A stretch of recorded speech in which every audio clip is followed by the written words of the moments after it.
Gittikçe karanlık oluyor. Mecbur ya. Ne diyorsun değil mi?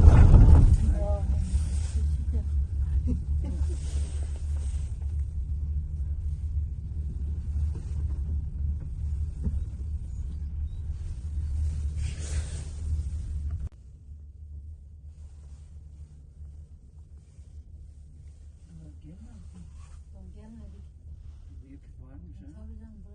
Kısa görünüyor ama öyle değil. Acaba kaç metrekaredir? Burada 4000 var. Bir baksana gelip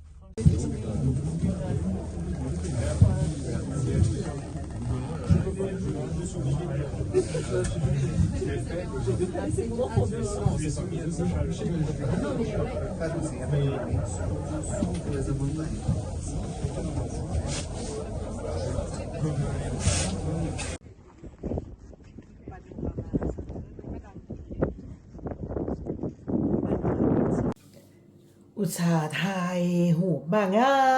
ามพี่น้องไปชาโมนิกมงบลองเนาะจ้ะมันติดกับประเทศอิตาลีเนาะโอ้ขึ้นไปชั้นบนสูงแบบยอดสูงสุดหันเมื่ออาทิตย์ที่ไอดาไปหันเพิ่นบ่ให้ขึ้นเพราะว่าอากาศมันบ่ค่อยดีทีนี้มันสิมีภูเขานำกันหลายลูกเนาะจ้ะมันสิมีสั้น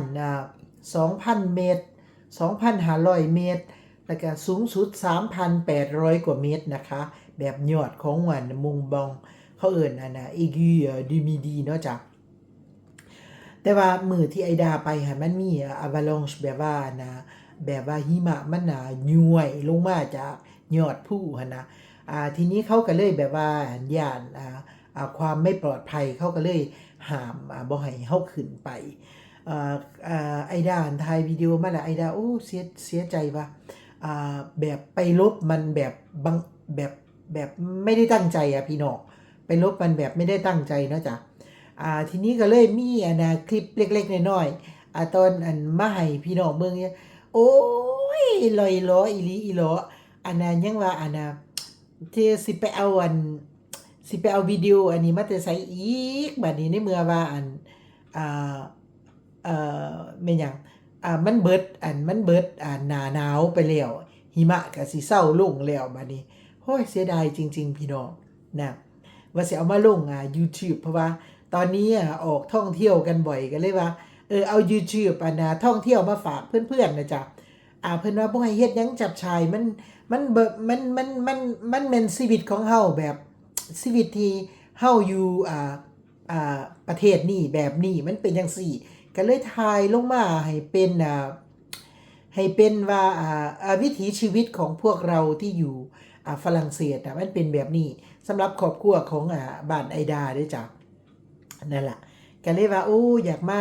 ถ่ายวิดีโองามๆให้พี่น้องเบิ่ง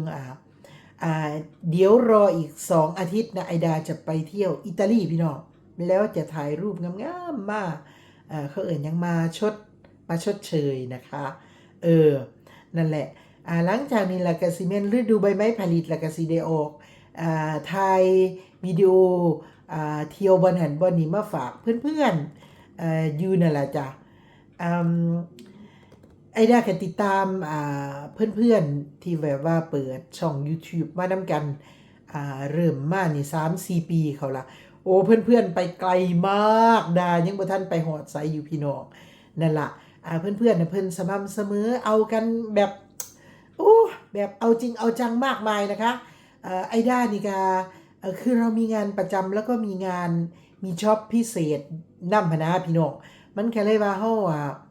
เวลาเฮามันบ่เต็ม100นะคะเวลาไม่ค่อยมีปานใดพี่น้องแต่ว่าก็มักเฮ็ดนั่นล่ะก็เลยไปเรื่อยๆฮอดยามใดก็ยามนั้นแหละจ้ะ